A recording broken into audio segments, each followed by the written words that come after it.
Sir మాది Nagar Kurnool agency sir. నేను పొద్దున వచ్చాను సార్. ఈ విత్ హెల్డ్ ఆప్షన్ పెట్టారు సార్.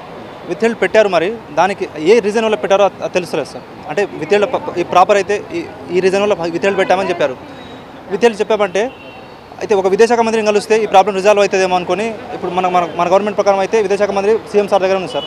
మేము ఒక 4 times వెళ్ళాం సార్, రిప్రజెంటేషన్ ఇచ్చాము. ఒక రూమ్కి తీసుకెళ్తారు సార్, ఆ రూమ్లో కూర్చోబెడతారు, సీఎం సార్ చెప్తామని చెప్తారు సార్. ఆయన విదేశాంగ మంత్రి కాబట్టి సీఎం సార్ చెప్తాం మేము అని.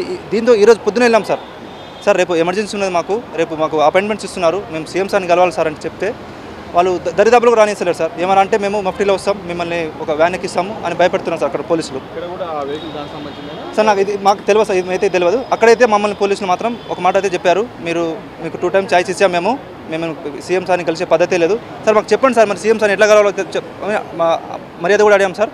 వాళ్ళు ఒక రెస్పాన్స్ కూడా లేదు. మీరు ఇంకోసారి ఎక్స్ట్రా చేసి మిమ్మల్ని ఒక వ్యాన్ ఎక్కిస్తామని చెప్తున్నారు సార్. ఇది సార్ మేము ఒకటే కోరుకుంటున్నాం సార్, సీఎం సార్, విద్యాశాఖ మంత్రి గారు మీరే కాబట్టి సార్. బీటెక్ చేశాం సార్, నాది ట్రిపుల్ సార్. నేను ట్రిపుల్ చేసి నేను బీడీ చేశాను సార్. బీడీ చేసి నేను కూడా ర్యాంక్లో సెలెక్ట్ అయ్యాను సార్. ఇప్పుడు విత్ హెల్డ్ ఆప్షన్ వస్తుంది. అయ్యో ఇగో సో రీజన్ వల్ల నేను కూడా మాకు మంచి 1:2లో పిలుచుకెళ్ళారు సార్. 1:2లో పిలుచుకెళ్ళి ఎలిజిబుల్ అని ఆప్షన్ ఇచ్చారు సార్. ఎలిజిబుల్ ఆప్షన్ ఇచ్చేస్తే అప్పటికి అనుకున్నాం ఎలిజిబుల్ అంటే మాకు జాబ్ వస్తుందేమో అనుకున్నాం. వాళ్ళు మంచిగా చెప్పారు సార్, విత్ హెల్డ్ అని పెట్టారు. రీజన్ చెప్పాలి కదా సార్, విత్ హెల్డ్ ఎందుకు పెట్టారో దీని మీద స్పందిస్తారని కోరుకున్నాను సార్. Thank you.